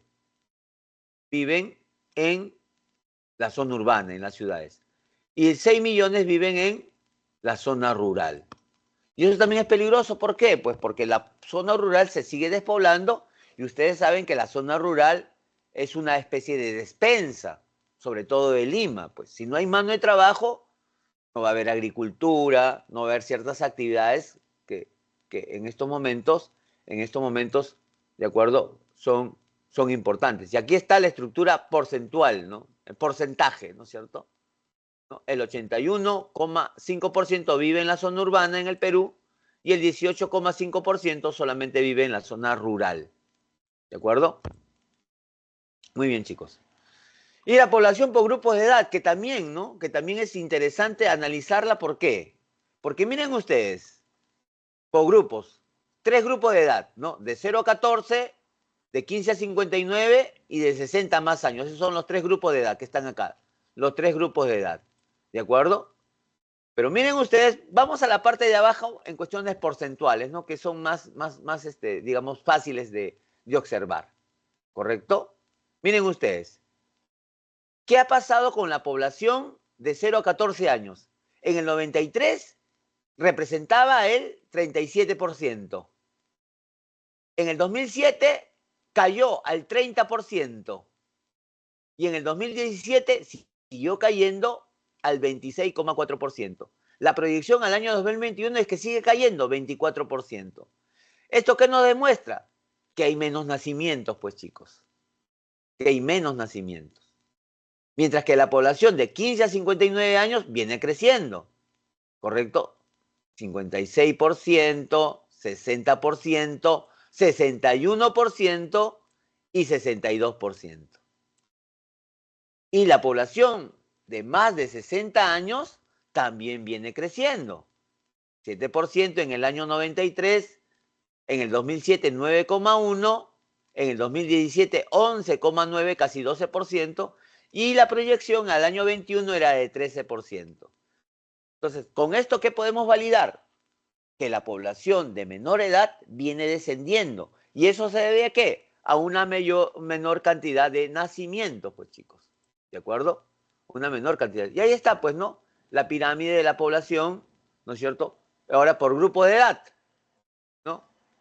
Miren acá. Siempre en el Perú, según los censos, siempre la población femenina, la población de mujeres ha sido algo mayor a la población de varones, ¿no? Siempre ha habido una diferencia en favor de las mujeres, pero mínima, ¿no? Entonces vemos acá, ¿no?, en el censo del año 2017, ¿no?, en el año 2017, la población en términos relativos, en porcentaje, ¿no?, el 49,2% representaba la población masculina y la población femenina representaba el 50,8%. ¿De acuerdo? El 50,8%. ¿Ya? ¿No? Y acá dice, ¿no? Los departamentos de Madre de Dios, de San Martín, de Tumbes, de Ucayali, tienen más del 50% de población masculina, ¿no? Que es uno de los, digamos, departamentos, pocos departamentos que tienen esa característica, ¿no? De mayor población masculina, que también no es largamente superior a la femenina, ¿no? No, sino también los porcentajes son mínimos, pero siempre un poco mayor, ¿ya, chicos? Muy bien.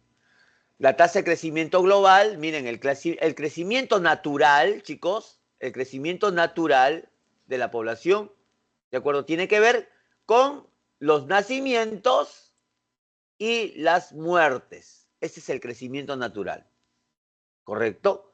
Pero también para ver el crecimiento real, ¿de acuerdo? Tenemos que tener otro dato. La gente que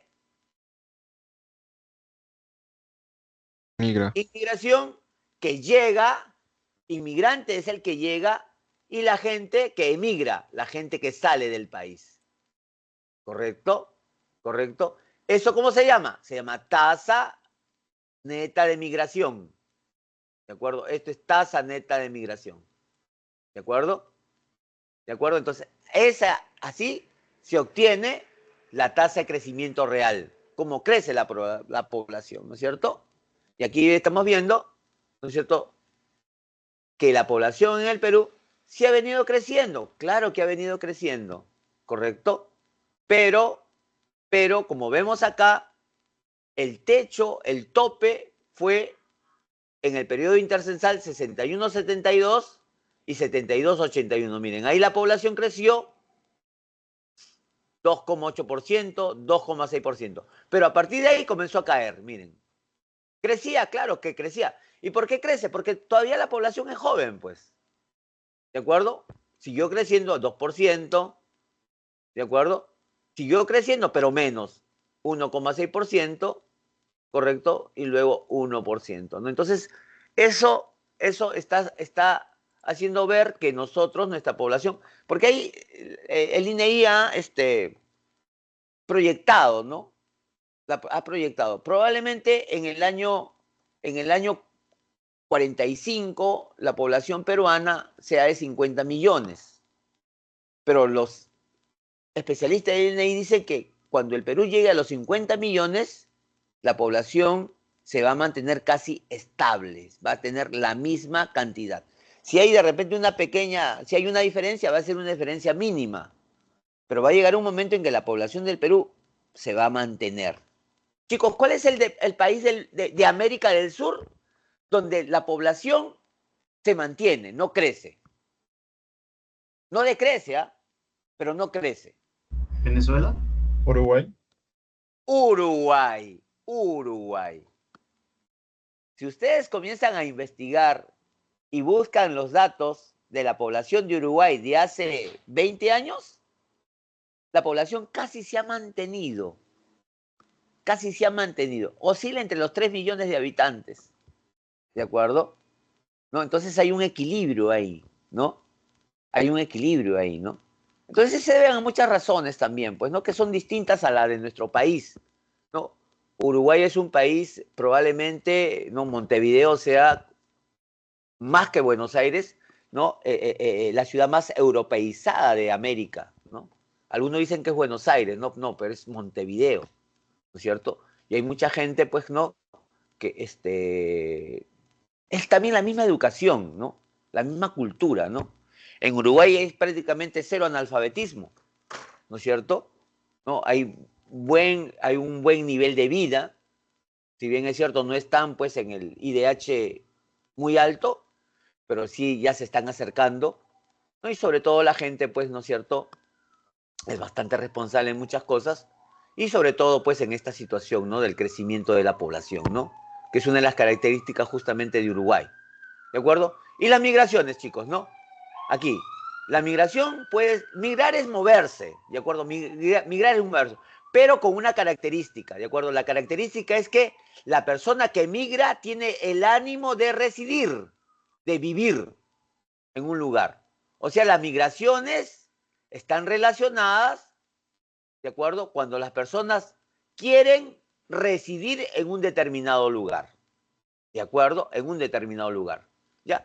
Y las migraciones son de dos tipos. ¿Ya? Migración interna, cuando es al interior del país, y migración externa. ¿De acuerdo? ¿Ya? Cuando una persona del extranjero llega con el afán de vivir en el Perú, se le llama inmigrante, inmigrante. ¿Correcto? Cuando un peruano sale del Perú con ánimo de residir en otro país, se le llama emigrante, no se olviden, ¿ya? Emigrante. La persona que sale del país, del Perú, con ánimo de vivir en otro país, se le dice emigrante. En ese país, ¿qué será? Inmigrante, pues. ¿De acuerdo? Ya. Pero para nosotros es emigrante. La persona que llega de otro país con el afán de vivir es inmigrante, ¿de acuerdo? Muy bien. Ahora, cuando hablamos de migración interna, ¿de acuerdo? O cuando hablamos de migración interna, ¿de acuerdo? Se tiene que tomar, se toma un lapso de tiempo. La media, 5 años. ¿Correcto? 5 años. ¿Ya? Y en la migración interna hay una migración de toda la vida. Si yo me voy a vivir a Ica, ¿correcto? Me voy a vivir a Ica, ¿de acuerdo? Y estoy viviendo en Ica más de 5 años, a mí se me considera migrante de toda la vida, ¿correcto? ¿De acuerdo? Para yo ser migrante toda la vida tengo que estar viviendo en ese lugar de destino donde he llegado, ¿de acuerdo? Más de 5 años soy migrante toda la vida. Y si yo me voy a Ica y estoy viviendo menos de 5 años en Ica, soy migrante reciente, ya no se olviden de eso, migrante reciente. A ver, pregunto, si yo, el profesor Carlos, yo soy mi hermano Carlos, ya, yo vivo, ya les he dicho, vivo en el RIMAC. Si yo, que vivo en el RIMAC, me mudo, me voy a vivir a Chorrillos, voy a vivir a Chorrillos, chicos, me puedo considerar migrante. Hijos, si yo me voy del RIMAC a Chorrillos, ¿se me puede considerar migrante? Hijos. No, inmigrante. No, Inmigrante. Emigrante, digo. No se me considera nada. No. ¿Saben por qué?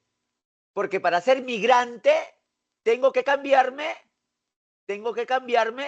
de una provincia a otra provincia, ¿correcto?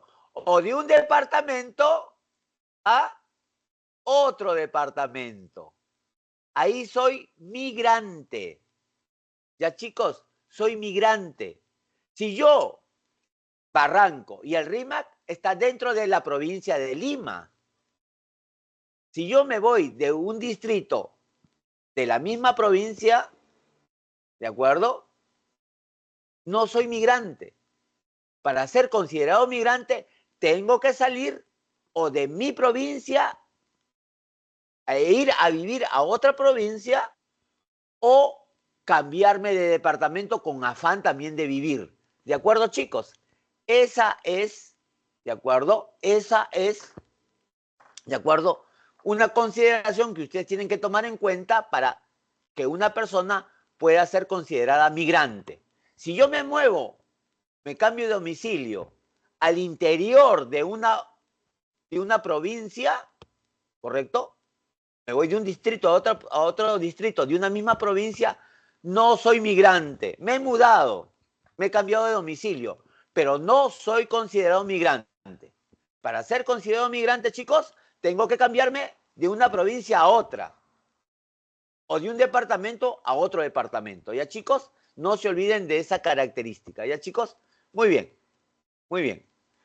¿Ya? La migración externa, miren ustedes, ¿no? La mayoría de los peruanos, ¿a dónde quiere viajar? Quiere viajar a Estados Unidos, el 30,2% de peruanos que han salido del país, que han emigrado del país, están en Estados Unidos, en España el 15,4%, en Argentina el 13,6%, en Chile el 11,8%, en Italia el 10,8%, perdón, 10,2%, Japón el 3,7% y en Canadá el 1,9%. Esos son los principales lugares de destino, chicos, de nuestros emigrantes, de las personas del Perú que salen, ¿de acuerdo? Que salen de nuestro territorio, ¿de acuerdo?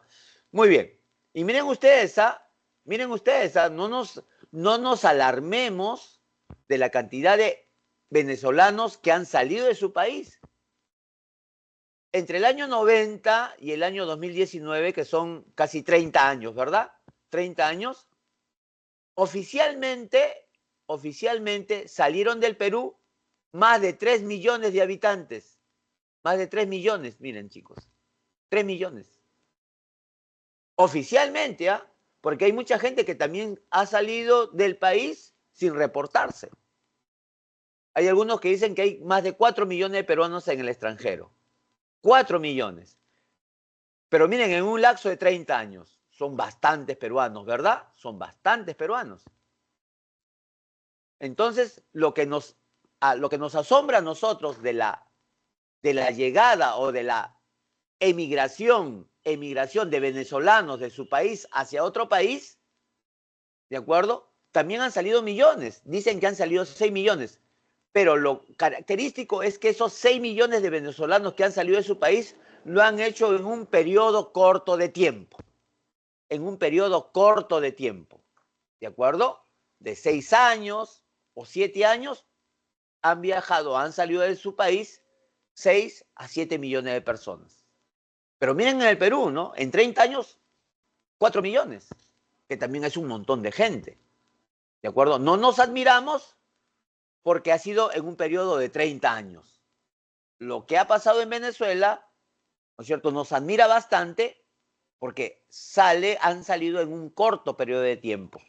¿De acuerdo? Y como es un corto periodo de tiempo y mucha gente, obviamente, pues, ¿no es cierto?, son oleadas de personas, por miles de personas que llegan a diferentes países, ¿no? Principalmente a los países vecinos, o buscan ir como trampolín también a otros países, digamos, europeos o de Norteamérica. ¿De acuerdo, chicos? Muy bien, muy bien. Yo me acuerdo que en la época que yo estaba en el colegio, un profesor que se apellidaba Ramírez, me acuerdo, que enseñaba geografía, tocamos el tema de población, ¿no? Y preguntaron, a ver chicos, yo estudié en la gran unidad escolar Ricardo Palma de Surquillo, de varones. Mi salón tenía 48 alumnos, éramos 48 compañeros. Y el profesor Ramírez preguntó, a ver chicos, levanten la mano, ¿cuántos de ustedes tienen familiares en el extranjero? Solamente levantaron 2 nada más. 2 levantaron la mano.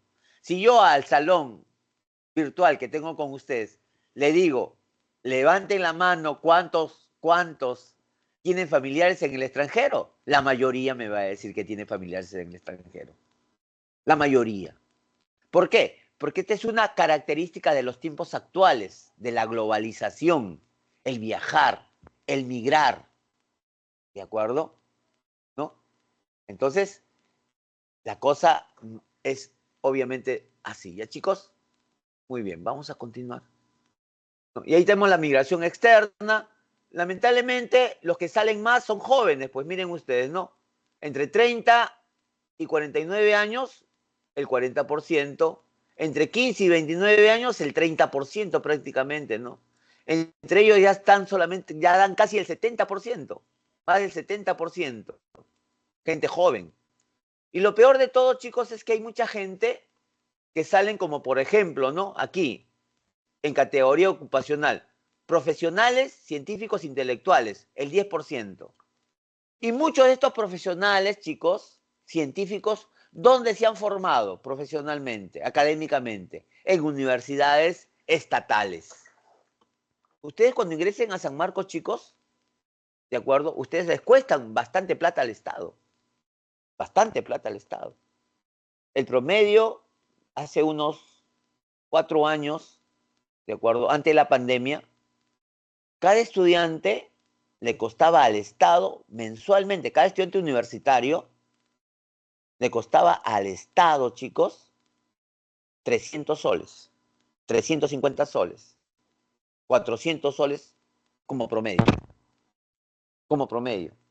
Multipliquen ustedes los cientos, las decenas de miles de estudiantes que estudian, valga la redundancia, en universidades estatales. Multipliquemos mensualmente por 350 soles que cuesta cada uno. Es un montón de plata que invierte el Estado para su formación profesional.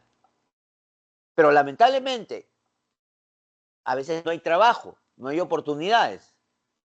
Y encuentran la oportunidad en otro país. Lo aprendido, lo gastado por el Estado para darle una formación y un conocimiento, no se aplica en el Perú, se aplica en otros países. ¿De acuerdo? Entonces, por eso es lamentable lo que ocurre, ¿no? El Perú invierte bastante plata en profesionales muy capaces y luego estos profesionales, por falta de empleo, por falta de oportunidades, se tienen que ir al extranjero.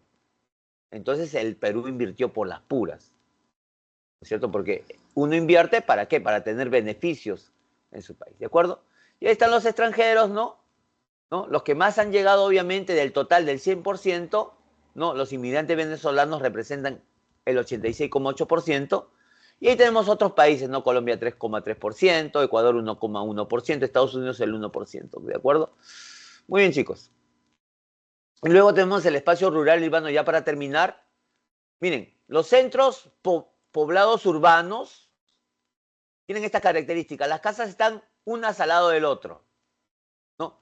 Tienen como mínimo 100 viviendas agrupadas contiguamente. O sea, una al lado del otro, como nosotros vemos en la calle, ¿no es cierto? ¿De acuerdo? Pero un centro poblado rural tiene menos de 100 viviendas o que están agrupadas contiguamente o teniendo 100 viviendas, estas se encuentran dispersas. Vemos acá, acá hay una vivienda, acá hay otra vivienda, ¿no es cierto? Por acá puede haber otra vivienda. ¿No es cierto? Esos son los centros poblados de la zona rural, ¿ya, chicos? Muy bien. Y las instituciones responsables de la organización del espacio rural urbano y rural son el Ministerio de Vivienda y las municipalidades, ¿de acuerdo? ¿De acuerdo? Cada una tiene sus funciones y sus atribuciones. Más a nivel macro, a nivel mayor, obviamente lo va a tener el Ministerio de Vivienda, ¿de acuerdo? El Ministerio de Vivienda. Pero también la van a tener las municipalidades, obviamente a nivel de su jurisdicción, tanto municipalidad provincial como municipalidad distrital. ¿De acuerdo, chicos? Muy bien. Y luego el índice de desarrollo humano, chicos, que se obtiene, el IDH, se obtiene de 3 indicadores: la esperanza de vida al nacer, el logro educativo, o sea, la cantidad de personas que tienen estudios de educación secundaria, ¿no? O educación superior también, y el ingreso familiar per cápita. Teniendo en cuenta estos 3 indicadores, se hace un promedio y se indica si tiene un IDH muy alto, medio o bajo, ¿no? En el caso del Perú, se ha ubicado en el puesto 84 en el índice de desarrollo humano en el periodo 21-22. ¿De acuerdo? Muy bien, entonces esas son la parte de hoy día, y acá para que le tomen un pantallazo, chicos, para empezar la clase de educación cívica, que es muy importante porque vamos a hablar ahora de los órganos constitucionales autónomos. Esta clase y las 2 que vienen son de órganos constitucionales autónomos. Voy a tomar un poquito de agua. Muy bien, chicos. A ver.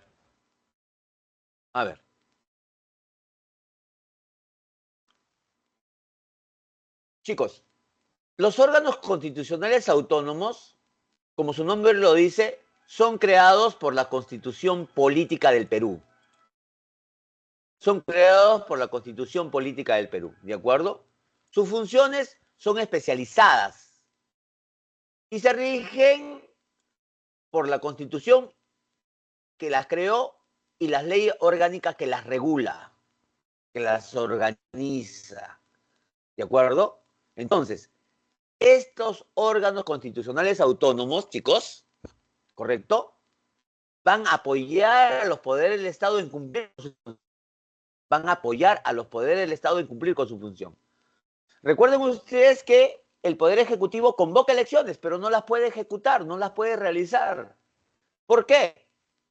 Porque imagínense ustedes si hace la elección y hay un candidato del partido que está gobernando y gana las elecciones ajustadamente. ¿Qué van a decir los perdedores? Que el presidente de la República, el Poder Ejecutivo, que llevó a cabo las elecciones, lo hizo ganar. Fraude. Entonces, para evitar esas suspicacias, existen los órganos constitucionales autónomos en materia electoral. El Jurado Nacional, la OMPE y la RENIEC. ¿Correcto? Muy bien. Tenemos al Ministerio Público, Fiscalía de la Nación. Como su nombre lo dice, ¿no? Fiscalía de la Nación.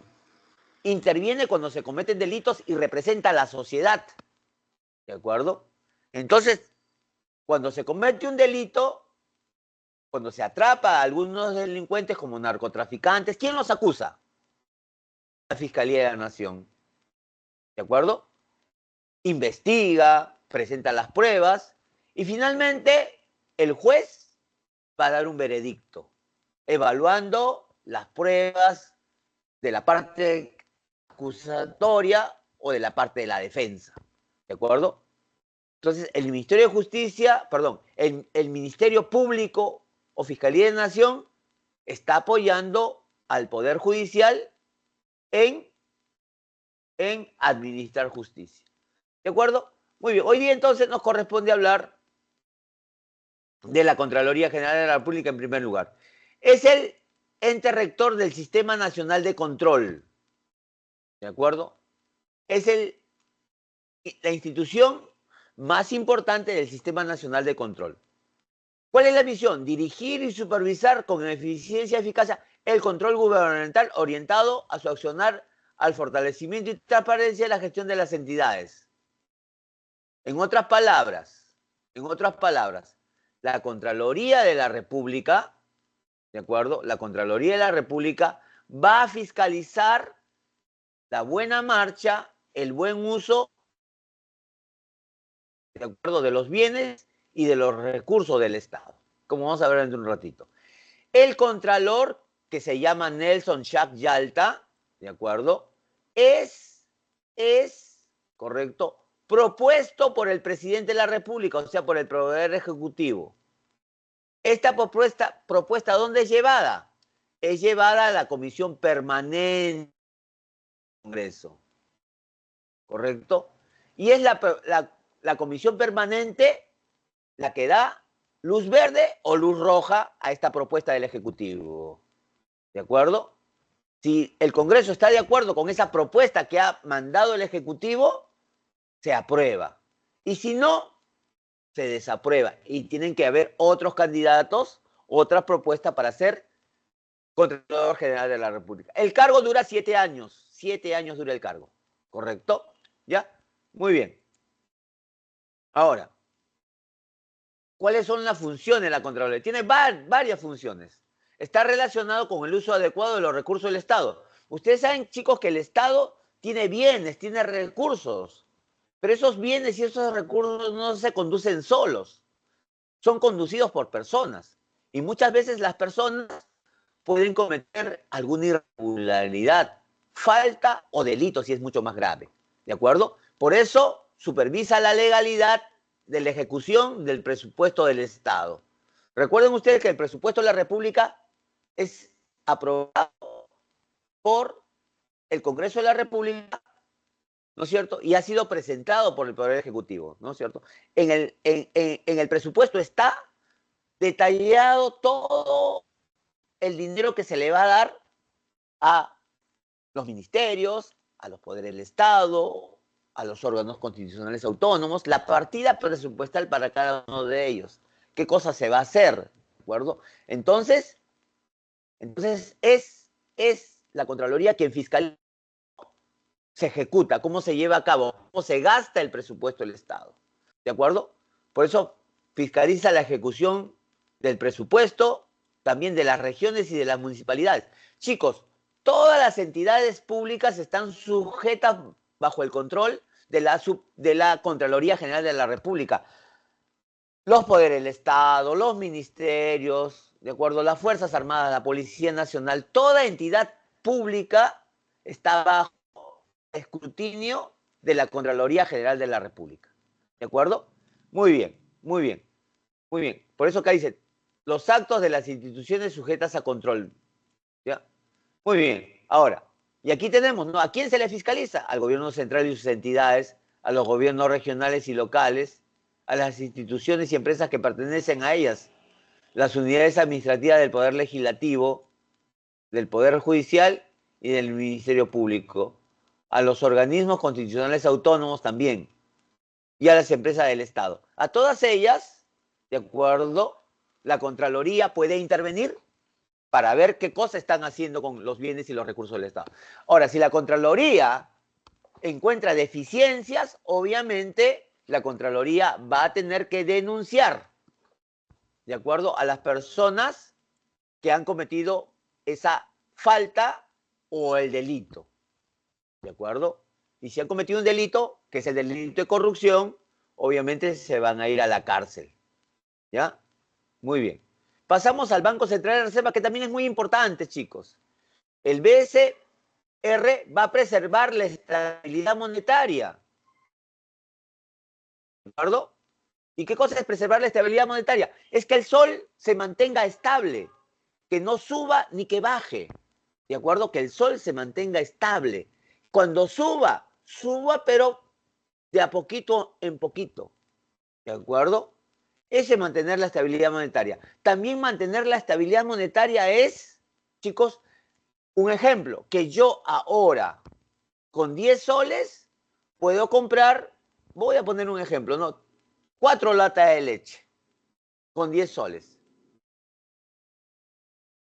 También, de acuerdo, la estabilidad monetaria significa que si ahora puedo comprar con 10 soles 4 latas de leche, también dentro de 5 meses, con esos mismos 10 soles, siga comprando 4 latas de leche. Esa es estabilidad monetaria, que la moneda se mantenga estable, equilibrada. ¿De acuerdo? ¿De acuerdo? Muy bien, muy bien. La máxima autoridad, ¿de acuerdo?, es el directorio, que está conformado, ¿de acuerdo?, por 7 miembros. 7 miembros conforman el directorio, ¿de acuerdo? Y el presidente del BCR, ¿de acuerdo?, tiene las mismas características en su elección que el Contralor General de la República. Es propuesto por el Poder Ejecutivo y es ratificado por el Poder Legislativo, ¿de acuerdo? ¿Ya? Muy bien. Muy bien. ¿Cuáles son las funciones del Banco Central de Reserva? Aquí la tenemos, pues, ¿no es cierto? Regular la moneda y el crédito. ¿Ya? Regula la moneda y el crédito. ¿Ya? Que la moneda, de acuerdo, se mantenga estable y que también regula los créditos del sistema bancario. ¿Por qué? Porque el sistema bancario puede de repente liberar los intereses. Entonces, si libera los intereses, ellos van a pagar, pues, ¿no?, por depósitos 20%, 30%. ¿De acuerdo? Y eso no conviene. ¿Por qué? Porque cuando los bancos pagan altos intereses, la gente mete su plata al banco. Y eso no es bueno para la economía. ¿Por qué? Porque la economía tiene que fluir. Tiene que haber compras, tiene que haber inversiones. Que la plata no se meta al banco, sino que se invierta. Eso es lo que se busca. Por eso los intereses en la actualidad son bajos, pues. Además, porque no hay inflación, ¿no? Administra las reservas internacionales. ¿Qué cosas son las reservas internacionales? Es el oro, son los dólares que tiene el BCR en sus bodegas. Miles de dólares tiene. Cuando el Perú compra productos al extranjero, ¿de acuerdo? Muchas veces vienen, ¿de acuerdo? Y ese dinero en dólares, ¿de acuerdo?, es captado y va luego a las bóvedas del Banco Central de Reserva, sobre todo en dólares. Informa al país sobre las finanzas nacionales, periódicamente y administra la rentabilidad de los fondos. ¿Qué cosas son la rentabilidad de los fondos? La rentabilidad de los fondos son las acciones que el Perú ha puesto a la venta o ha comprado, ¿de acuerdo? A eso se dedica. También emite billetes y monedas, ¿correcto? ¿Y dónde se emite? En la Casa de la Moneda, chicos, que está en el centro de Lima, por el Congreso, está la Casa de la Moneda. Ahí se fabrican monedas. En el Perú tengo entendido que no se hacen billetes, se hacen monedas. A mí me consta, yo he ido con mis alumnos y he visto cuál es el proceso de la elaboración de monedas. Los billetes son un poquito más complejos, ¿de acuerdo? Se compran en Estados Unidos, en Inglaterra o en Italia. ¿No? Ahí es donde hacen los billetes, ¿de acuerdo? Y cuando nosotros hablamos, ¿no es cierto?, de el BCR, ¿de acuerdo? También el BCR, ¿no es cierto?, interviene cuando el dólar sube o cuando el dólar baja. Yo he dicho hace un momento que el BCR tiene millones de dólares en sus bodegas. ¿Por qué es delicado que el dólar suba de precio? Porque hay muchas personas que tienen obligaciones en dólares. Yo me compro un departamento y tengo que pagar mensualmente $200. ¿Ya? $200 tengo que pagar mensualmente. Para comprar esos $200, ¿de acuerdo? Necesito, ¿cuántos son? $200 son, necesito 800 soles. Para comprar ahorita $200, necesito 800 soles. Y con esos $200 pago la mensualidad del departamento que me he comprado. Pero ¿qué pasa si el dólar sube? Sube un 20%. Entonces yo ahora, para comprar esos $200, ya no voy a emplear 800 soles, voy a emplear 900 soles, porque el dólar ha subido. Entonces, ¿a quién perjudica la subida del dólar? A la gente que tiene obligaciones en dólares. Muchos empresarios que hacen productos compran sus insumos en el extranjero, no en soles, obviamente. ¿En qué moneda lo compran? En dólares. ¿De acuerdo? Entonces, cuando nosotros hablamos, ¿de acuerdo?, de que administra las reservas, administra la rentabilidad de los fondos, es que el Banco Central de Reserva tiene que ser manejado de manera escrupulosa, ¿de acuerdo? Tiene que ser manejado de manera veraz y responsable, porque es el responsable, el Banco Central de Reserva, del manejo principalmente macroeconómico. El Perú macroeconómicamente no está mal, lo que está es microeconómicamente mal. Por eso es importante que estas instituciones sean manejadas por personas profesionales y sobre todo capacitadas y que sean responsables de sus actos.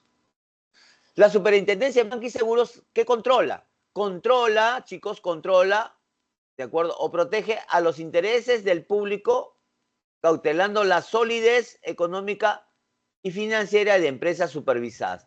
¿Cuáles son las empresas supervisadas, chicos? Son los bancos, los seguros, las AFP, las cooperativas, las cajas municipales.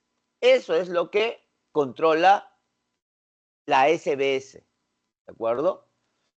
Las AFP también, ¿correcto? Pero ¿qué es lo que controlan? Principalmente que éstas tengan solidez económica, ¿de acuerdo? Por eso, para abrir un banco, chicos, no es una cuestión de que yo abra un banco con 100.000 soles. No, para abrir un banco tienes que tener mucho dinero, decenas de millones de soles, que te van a servir como respaldo, ¿de acuerdo? ¿Ya? ¿Por qué? ¿Y por qué? Porque el Banco Central de Reserva tiene que cautelar los intereses de los ahorristas, viendo que las entidades que captan plata, como los bancos, tengan solidez, que no tengan pérdida. ¿De acuerdo? Ahora, ustedes seguramente han escuchado esta palabra llamada encaje, ¿no? Encaje bancario. todo esto surge ¿de dónde, chicos? Surge de la crisis del capitalismo, de la crisis de la Bolsa de Valores de Nueva York. Ustedes saben que en ese día, Jueves Negro, que le llamaron en octubre del año, ¿no? En la Bolsa de Valores de Nueva York se pusieron a venta las acciones de las principales empresas americanas y del mundo. Como las empresas vendían todo lo que producían, el valor de las empresas comenzaba a subir. Y las empresas, ¿de acuerdo? Vendían acciones, que era una partecita del valor de la empresa, ¿correcto? Entonces, como las empresas vendían todo lo que producían, su valor iba subiendo más cada día en el mercado. Y de eso se dieron cuenta los bancos en Estados Unidos. Y los bancos compraron acciones. ¿Con qué? Con la plata de los ahorristas. ¿De acuerdo? Cada día compraban acciones, porque había días que las acciones que ellos compraban subían un 10%. ¡Ah, qué bacán!, ¿no? Entonces yo voy a meter plata y compro acciones y en 1 o 2 días gano el 10% de mi inversión, que era la plata de los ahorristas. ¿De acuerdo? Así comenzaron a comprar acciones, más transacciones, hasta que llegó el Jueves Negro, en la Bolsa de Valores de Nueva York, se pusieron a la venta las acciones y ¿qué pasó? ¿Encontraron comprador? No encontraron comprador. Y cuando un producto no se vende, ¿qué hace el propietario con este producto? Baja el precio. Correcto, baja el precio. Y como no encontraban comprador, los precios siguieron bajando. Finalmente nadie compraba acciones. ¿Y qué pasó entonces con el valor de las acciones? Se convirtieron en nada. Se convirtieron en simples papeles sin ningún tipo de valor. Y todo eso había sido comprado con la plata de los ahorristas.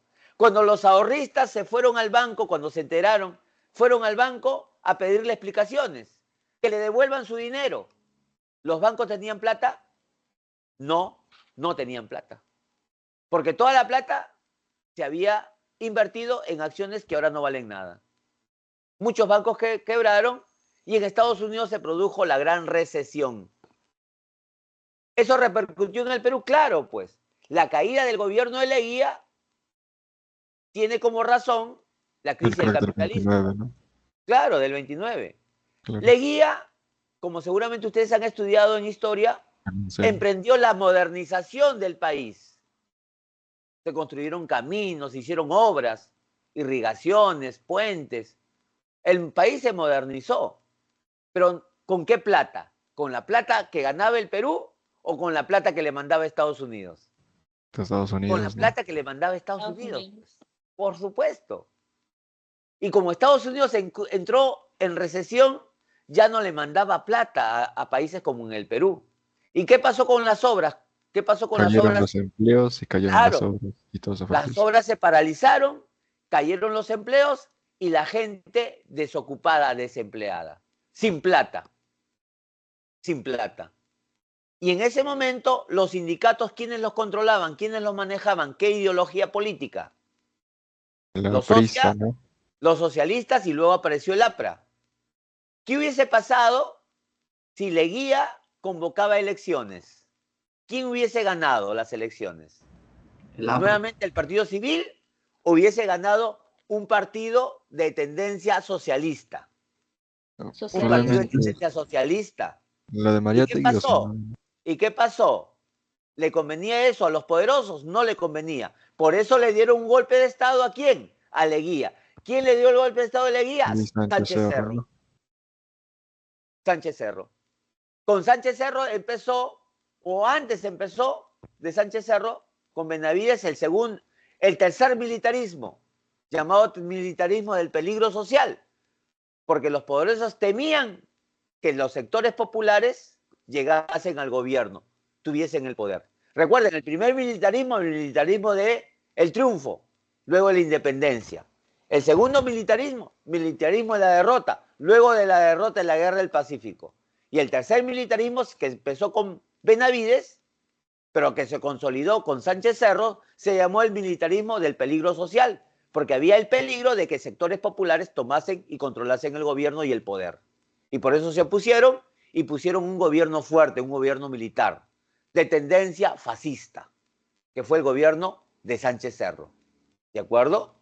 Y justamente a raíz de eso se creó la Superintendencia de Banca y Seguros, para evitar que los bancos utilicen todo el dinero de los ahorristas. ¿Correcto? Porque los bancos tienen que mantener en caja parte de lo que depositan los ahorristas. Por eso en economía ustedes seguramente han estudiado el llamado encaje bancario. ¿De acuerdo? El encaje, ¿cierto? Que es una obligación de los bancos, de las financieras, de las AFPs, no tocar. Porque ante una eventualidad, ante un mal negocio de esa institución, tengan plata para devolverle a los ahorristas. Cosa que no ocurrió en el año 29 en Estados Unidos y por eso se produjo la gran recesión. ¿De acuerdo? Y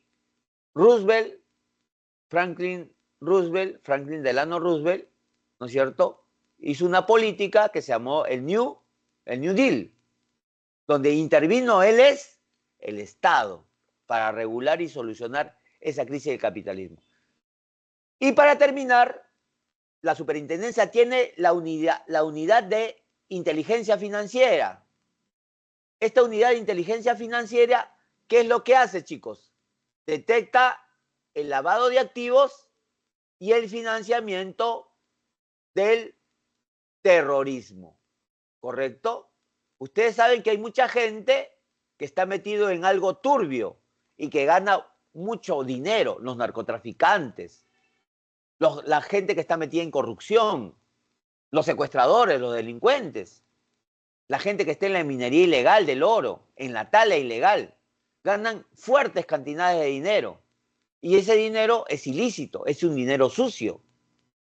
Y que quieren limpiarlo, metiéndolo al sistema formal, a los bancos. Pero cuando una persona lleva y deposita una fuerte cantidad de dinero, chicos, tiene que demostrar el origen de ese dinero mediante un documento o mediante una declaración jurada. Esa información de que hay una persona que ha depositado una fuerte cantidad de dinero va a la unidad de inteligencia financiera y la unidad de inteligencia financiera comienza a investigar el origen de ese dinero o sobre todo a qué se dedica la persona. Yo no puedo ir con $1 millón a un banco y decir, lo dejo. Me tienen que pedir el origen. Y luego me van a investigar. Este señor, ¿cómo va a depositar $1 millón si es profesor? ¿De dónde ha sacado tanta plata? Entonces ahí vienen las suspicacias, ¿correcto? Y por eso existe esa unidad de inteligencia financiera que detecta el lavado de activos, ¿cierto? Que es el dinero sucio, producto de actividades ilícitas, como les acabo de mencionar. ¿Ya, chicos? Muy bien, pasamos ahora a las preguntas, ¿no es cierto? A las preguntas. Y aquí para que tengan un pantallazo de las respuestas de estas preguntas. Si había una niña que me quería hacer una pregunta. Había una niña que me quería hacer una pregunta, creo que quedó ahí en el tintero. Le dije, vamos a iniciar y al final te respondo. Sí, de repente está ahí, está presente. La pregunta está en el chat, profe. Ah, la pregunta está en el chat. Voy a ver el chat, discúlpame. Sí, yo le dije. Le dije, a ver, ¿dónde está el chat? El chat. A ver, ¿dónde está? Vista. Acá está el chat. Ya, ahí está la pregunta, ¿no? Esta es de Guadalupe, ¿verdad? El conductor de un bus de transporte, el conductor de un bus de transporte interprovincial, sindicado como el responsable de un accidente de tránsito con víctimas mortales, viene siendo investigado por homicidio culposo. O sea, el homicidio culposo es cuando yo no he tenido la culpa, yo no he querido realizar eso. ¿De acuerdo? Ese homicidio culposo. ¿De acuerdo? Motivo por el cual el Poder Judicial dictó 10 meses de prisión preventiva en su contra.